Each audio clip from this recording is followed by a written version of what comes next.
కాదు, ₹1,00,00,000 కట్నం ఎదిరిస్తామంటే మా చెల్లిని చేయకుండా ఈయనకి చేసామండి. మరి ఇక ఈ కూరగాయలు కొట్టి చూసండి, చూసారు కదా ఈ కూరగాయలు కొట్టి చూసి. హాయ్ ఫ్రెండ్స్, అందరికీ నిత్య జీవితంలో అత్యంత అవసరమైన కూరగాయల గురించి, కూరగాయల వ్యాపారం గురించి అనేక వాస్తవాలను ఈ వీడియోలో తెలుసుకుంటారండి. మరి ఇక్కడ రేట్లు ఎలా ఉంటాయి అంటే రైతుతో పోలిస్తే రేట్లు అయితే డౌన్లో ఉంటాయి, అన్ని డౌన్లో ఉంటాయి. అంటే రైతులు డైరెక్ట్ తీసుకొచ్చి వీళ్ళకి ఇవ్వటం, వీళ్ళు ఏంటంటే జస్ట్ తక్కువ మార్జిన్ వేసుకుని ఇవ్వటం అలా ఉంటుంది. మొత్తం ఇది మొత్తం భీమవరానికి డిస్ట్రిబ్యూషన్ అండి. ఇక్కడ నుంచి మొత్తం అన్ని కొట్లకి స్ప్రెడ్డింగ్ అవుతుంది. అంటే మొత్తం కమిషన్ కొట్లన్నీ ఇక్కడే ఉన్నాయి. ఫ్రెండ్స్, ఈ వీడియోలో రైతులు పండించాక డైరెక్ట్గా వాటిని ఎక్కడికి తీసుకొస్తారు, అక్కడ నుండి రిటైల్గా అమ్మేవాళ్ళు ఎలా కొనుక్కుంటారు, రైతుకి రిటైల్గా అమ్మేవారికి మధ్యలో కమిషన్దారులు ఎలా ఉంటారు, వాళ్ళు ఎంత తీసుకుంటారు, రిటైల్గా అమ్మడానికి కొనుక్కున్నవారు రైతు దగ్గర నుండి ఎంత లాభం వేసుకుని అమ్ముకుంటారు, మరి ఇప్పుడు కూరగాయల కొట్టి ఎవరైనా పెట్టాలంటే ఎలా పెట్టాలి, ఇలా అనేక విషయాలను ఇప్పుడు చూడండి. ఫ్రెండ్స్, మీరు ఇప్పుడు చూస్తున్నది భీమవరం హోల్సేల్ కమిషన్ మార్కెట్ అన్నమాట. రైతులు పండించాక ఏ సరికైనా సరే ముందుగా ఇక్కడికే వస్తుందండి. ఇక్కడ పాటలు జరుగుతాయండి. అంటే రిటైల్గా అమ్మే వాళ్ళంతా కూడా ఇక్కడికి వచ్చి వాళ్ళకి నచ్చిన రేటుని పలికి పాడుకుని వెళ్తారన్నమాట. అంటే పాటల సమయం అయిపోయాక కొంచెం ఎండెక్కాక వచ్చి నేను ఈ వీడియో తీస్తున్నానండి. లేకపోతే మొన్న చీకట్లో ఆకుకూరల వ్యాపారంలాగా ఇవి కూడా మీకు కనిపించవన్నమాట, అరుపులు వినపడతాయి కానీ. కాబట్టి ఆ సమయంలో కాకుండా కొంచెం ఎండెక్కాక వచ్చిన వాళ్ళని మీకు ఆ పాటలు అంతగా కనిపించట్లేదు. అంటే రైతులు, రిటైల్గా అమ్మే వ్యాపారస్తులు, కమిషన్దారులు ముగ్గురు కూడా ఉండే ఏకైక మార్కెట్ ఇదేనండి. ఈ మార్కెట్కి రైతు సరుకు పట్టుకొచ్చాక అక్కడికి రిటైల్గా అమ్ముకునే వాళ్ళు చుట్టూ చూస్తారన్నమాట. అప్పుడు కమిషన్దారుడు ఆ సరుకుని చూపిస్తూ పాట పెడతాడండి. అంటే వంకాయలు ఉన్నాయనుకోండి, ఆ వంకాయలను చూపిస్తూ దేవుడి పాట వంకాయలు 10 కేజీలు ₹10 అని పెడతారండి.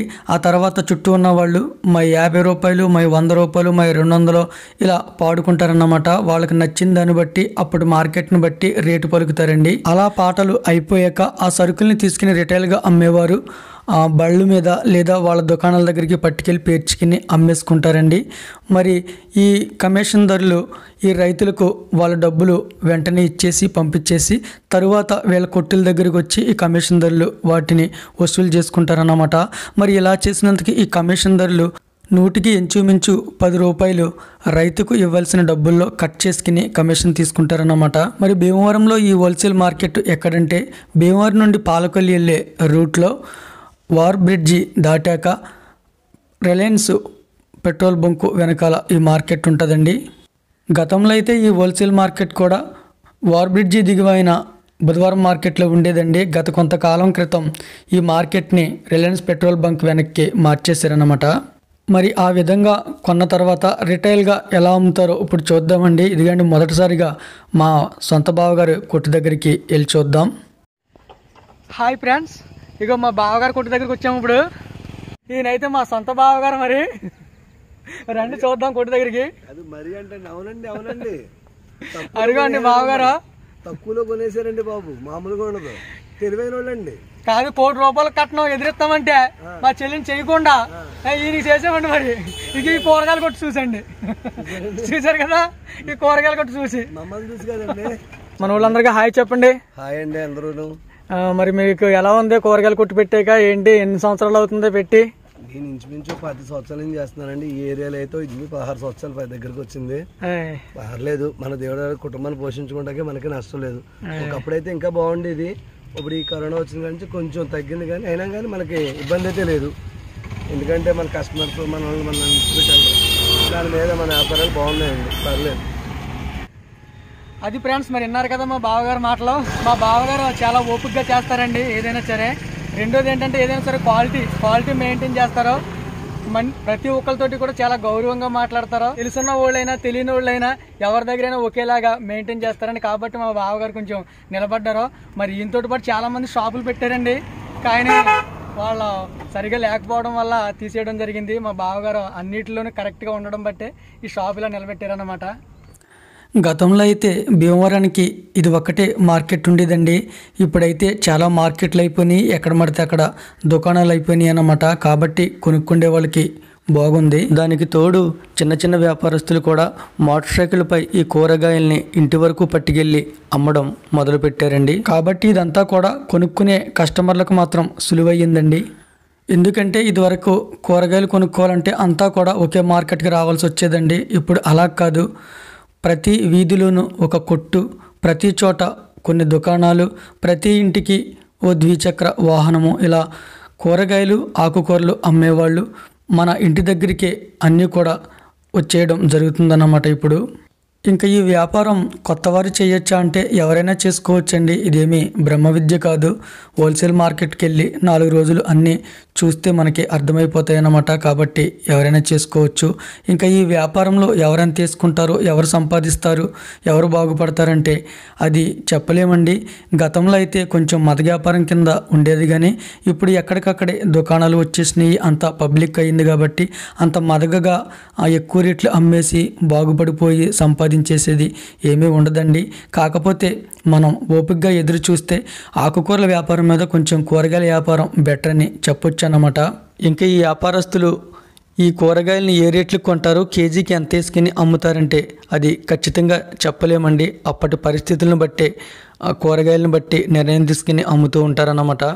అంటే ఉదాహరణకు ఉల్లిపాయలు, బంగాళాదుంపలు ఇలా ఎన్ని రోజులున్నా పాడవని కూరగాయలు ఉన్నాయనుకోండి, వాటికి తక్కువ మార్జిన్ వేసుకుని అమ్ముతారండి. ఎందుకంటే వాళ్ళు నష్టపోరు కాబట్టి.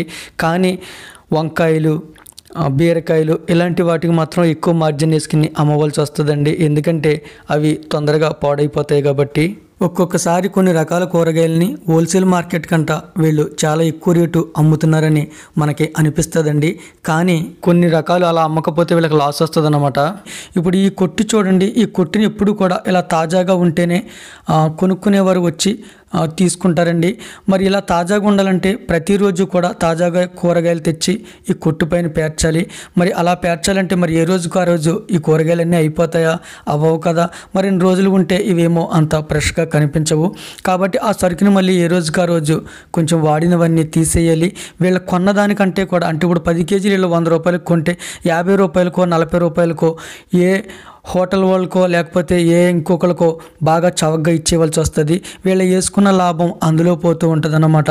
కాబట్టి కూరగాయల వ్యాపారం పర్వాలేదే, కానీ ఇందులో కూడా మనం లక్షలు సంపాదించేసి లేకపోతే పెద్దగా బాగుపడిపోయేదంటూ ఏమీ ఉండదండి. కూరగాయల షాపులు కూడా చాలామంది పెడతారు. తర్వాత సరుకు మిగిలిపోయి సేల్ అవ్వక నష్టం వచ్చి చాలామంది తీసేస్తారండి. 100 మంది పెడితే అందులో 10 మంది నిలబడతారన్నమాట. దాన్ని బయటకు మనం లెక్కేసుకోవచ్చు ఈ షాపులు మెయింటైన్ చేయడం కూడా అంత సులువేమీ కాదని. ఎలా అంటే ఉదాహరణకు ఒక 50 కేజీలు వంకాయల సాల్తీ కమిషన్ షాపు నుంచి ఈ వ్యాపారస్తులు తెప్పించుకున్నాక 50 కేజీలు ఇలా నిగనిగలాడే ఫ్రెష్ వంకాయలే వచ్చేవండి.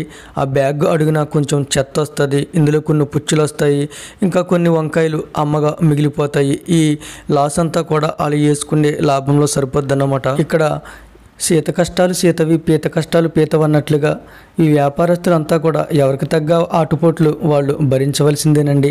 ఉదాహరణకు ఈ కమిషన్దారులనే తీసుకుందాం. తెలియని వారు అనుకుంటారు కమిషన్దారులు రైతుకి వ్యాపారస్తుడికి మధ్యలో ఉండి చేయి మార్చడమే కదా, 1 లక్ష రూపాయలు సరుకు అమ్మితే దగ్గర ఒక 10,000 మిగిలిపోతుంది కదా అనుకుంటారండి. మరి వీళ్ళకున్న కష్టాలు వీళ్ళకుంటాయన్నమాట.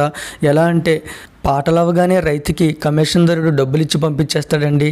అవతల కొనుక్కున్న వ్యక్తితోటి ఇంకా రైతుకి సంబంధం ఉండదన్నమాట. అతను ఇచ్చినా లేకపోతే ఏదైనా తేడా చేసినా అంతా కూడా కమిషన్దారుడే భరించాలన్నమాట. మరి కొనుక్కునేవారు, వ్యాపారం చేసేవాళ్ళు అందరూ కూడా నిక్కచ్చిగా ఉంటారంటే అలా ఉండరు కదండి. ఎప్పుడూ కొట్టుని మెయింటైన్ చేస్తూ ఖచ్చితంగా ఇచ్చేసేవాళ్ళు ఉంటారు. కొత్తగా కొట్టు పెట్టి అప్పులైపోయి ఐపీ ఎత్తేవాళ్ళు ఉంటారు. ఇవన్నీ కూడా ఆటుపోట్లు, తలకాయపోటు అనేది ఈ కమిషన్దారులే భరించాలండి. రైతుకి ఇంకా ఏ సంబంధము ఉండదన్నమాట. కాబట్టి ఇక్కడ ఏ వ్యాపారానికైనా ఎవరికి తగ్గ కష్టాలు వాళ్ళకు ఉంటాయండి. కాకపోతే ఏంటంటే ఇందులో అయినా మనం ఓపికగా నిలకడగా నిలబడగలిగితే మా బావగారు చెప్పినట్లుగా భార్య బిడ్డల్ని పోషించుకుని ఒకవేళ టైం బాగుంటే కొంచెం ఆర్థికంగా కూడా నిలదొక్కుండే అవకాశం ఉంటుందండి. ఇంకా ఈ కూరగాయల నిమిత్తం బాగా సంపాదించిన కమిషన్దారులు వ్యాపారస్తులు లేరా అంటే ఖచ్చితంగా ఉన్నారండి. మస్తు మంది ఉన్నారు. కానీ అది ఇప్పుడు కాదన్నమాట. భీమవరంలో ఒకే మార్కెట్ ఉన్నప్పుడు ఎక్కడ పడితే అక్కడ దుకాణాలు వేయక ముందు ఆ సమయంలో సంపాదించారు. కానీ ఇప్పుడైతే సంపాదించడం చాలా తక్కువ అండి. ఇప్పటి కూడా ఉంటారు కానీ ఎక్కడో నూటికి కోటికి పెద్దగా వ్యాపారం చేసేవాళ్ళు లేదా ఎక్కువ సరుకు దింపే కమిషన్దారుడు అలా బాగా తక్కువగా ఉంటారన్నమాట. ఇది వరకైతే అవకాశాలు ఎక్కువగా ఉండేయండి. ఇంకా రోడ్డు పక్కన చిన్న చిన్న కొట్లు పెట్టుకునేవాళ్ళు, ఇల్లంటా వెళ్ళేవాళ్ళు, వీళ్ళంతా కూడా ఓల్ని ఆ రోజు కూలి కెడుతుందా లేదా అనే దాన్ని బేస్ చేసుకుని నిలబడుతూ ఉంటారన్నమాట. ఇంకా ₹1,00,00,000 ఎదురు కట్నం ఇస్తానంటే చేయకుండా ఈ కొట్టు చూసి మా బావగారికి మా చెల్లెల్ని చేసామని ఇందాక అన్న మాటలు సరదా కాడిన మాటలండి. అంతే తప్ప అందులో వాస్తవం లేదు. అప్పుడప్పుడు మా బావగారితో అలా ఎలాకోలం ఆడుతూ ఉంటానన్నమాట.